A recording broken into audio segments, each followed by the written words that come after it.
29 जून अतिशय महत्त्वाचा दिवस, कारण ह्या दिवशी आलेली आहे वटपौर्णिमा. वटसावित्री पौर्णिमा आपल्या महिलांसाठी अतिशय आनंदाचा सण, आनंदाचा दिवस. कारण ह्या दिवशी आपण आपल्या पतीच्या दीर्घायुष्यासाठी प्रार्थना करत असतो, पूजा करत असतो आणि परमेश्वराला, ह्या युनिवर्सला हीच प्रार्थना करत असतो की माझ्या पतीला दीर्घायुष्य प्राप्त होऊ दे आणि त्याला नेहमी सुखात ठेव आणि आपल्यालाही अखंड सौभाग्य प्राप्ती होते. आता वटवृक्ष, ज्याला वडाचं झाड आपण असं म्हणतो, तर वडाच्या झाडाचं आयुष्य खूप आहे. वड हे झाड असं आहे जे खूप वर्ष जगतं. आपल्याला माहिती आहे वडाचं झाड.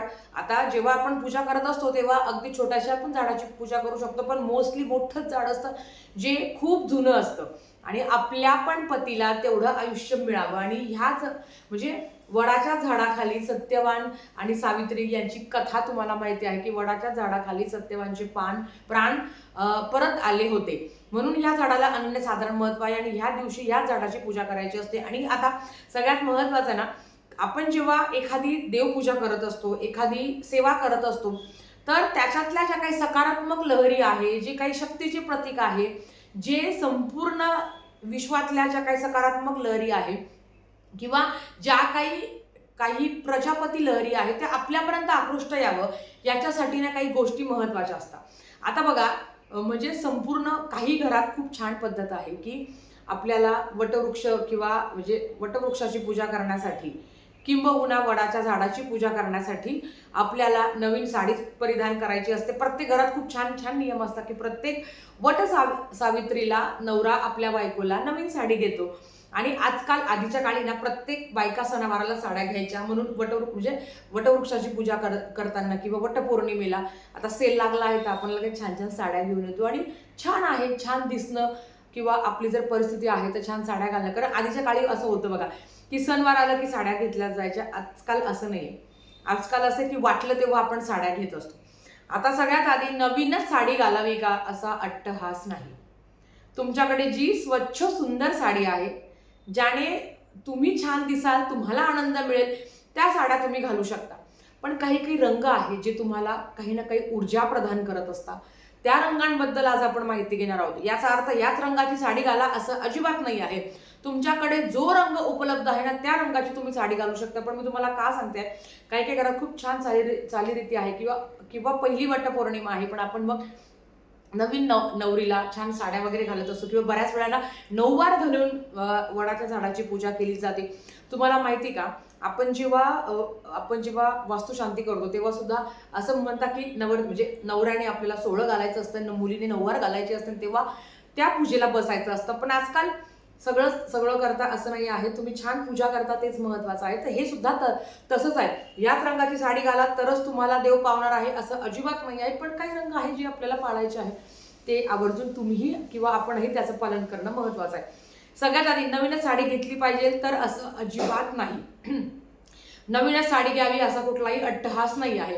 तुमच्याकडे जी नवीन म्हणजे जी आहे साडी ती सुद्धा घालून तुम्ही वडाच्या झाडाची पूजा करू शकता आणि हा दिवस छान पद्धतीने साजरा करू शकता. शेवटी आनंद महत्वाचा आहे. या युनिवर्सला जेवढं तुम्ही आनंदाने सेवा कराल तेवढंच आनंद तुमच्या पदरी मिळणार आहे, यात काही शंका नाही. आता कुठले छान छान ते रंग आहे जे आपल्याला परिधान करायचे आहे तर ते आपण बघूया. तर आता सौभाग्य प्राप्तीचे काही रंग आहे बघा जे आपल्याला खूप आवडतात. त्याच्यामध्ये सगळ्यात आधी येतो तो हिरवा रंग. हिरवा रंग प्रत्येकीला आवडतो. एक तरी हिरवी कलरची साडी, मग तो हिरवा चुडा, याचा काहीतरी आनंदच वेगळा असतो. तर हिरवा रंग हा म्हणजे अर्थात निसर्गाचा आहे. तो सकारात्मक ऊर्जेचं प्रतीक मानलं गेलं आहे आणि तो आपल्याला सकारात्मक ऊर्जा प्रदान करत असतो. म्हणून हिरव्या रंगात कुठलीही बाई तेवढी सुंदर दिसते. तर पहिला रंग आहे जो हिरवा रंग आहे, याची नक्कीच तुम्ही जर असेल तुमच्याकडे तर हिरव्या रंगाची साडी तुम्ही परिधान करू शकता. दुसरा रंग आहे तो आहे लाल रंग. सौभाग्यवती म्हटलं की लाल रंग हा सौभाग्य आणि प्रेम आणि म्हणजे सौभाग्याचं आणि प्रेमाचं प्रतीक मानलं गेलं आहे. आणि असं म्हटलं गेलं आहे की लाल रंगाची साडी परिधान करून ना, नवऱ्याला दीर्घायुष्य प्राप्त होते असं म्हटलं गेलं आहे. तुमच्याकडे असेल तर नक्कीच तुम्ही लाल रंगाची साडी परिधान करू शकता. पिवळा रंग, तिसरा रंग आहे पिवळा. हा रंग हा ज्ञान आणि आनंदाचं प्रतीक मानलं गेलं आहे आणि हा रंग प्रदान करून आपल्याला आपल्या गुरु संदर्भातली ज्या काही अडचणी आहे, गुरुबळ कमकुवत आहे, तर तो पिवळा रंग परिधान करून तुमचा गुरुबळ हा परफेक्ट होतो, स्ट्रॉंग होतं असं म्हटलं गेलं आहे. तिसरा रंग आहे जो केशरी रंग आहे, जो अतिशय उत्साही आणि शक्तीचं प्रतीक मानलं गेलं आहे आणि आपल्यातली जी काही नकारात्मक ऊर्जा आहे तर ती खेचून घेण्याचं काम सुद्धा केशरी रंग हा करत असतो असं म्हटलं गेलं आहे. त्याच्याच बरोबर गुलाबी रंग हा सुद्धा सौम्य आणि आदराचं प्रतीक मानलं गेलेलं आहे आणि हा सुद्धा रंग परिधान करून नात्यामध्ये गोडवा टिकवला जातं असं म्हटलं गेलं आहे. आता ह्याच 5 रंगाच्या साड्या घाला असं नाही आहे.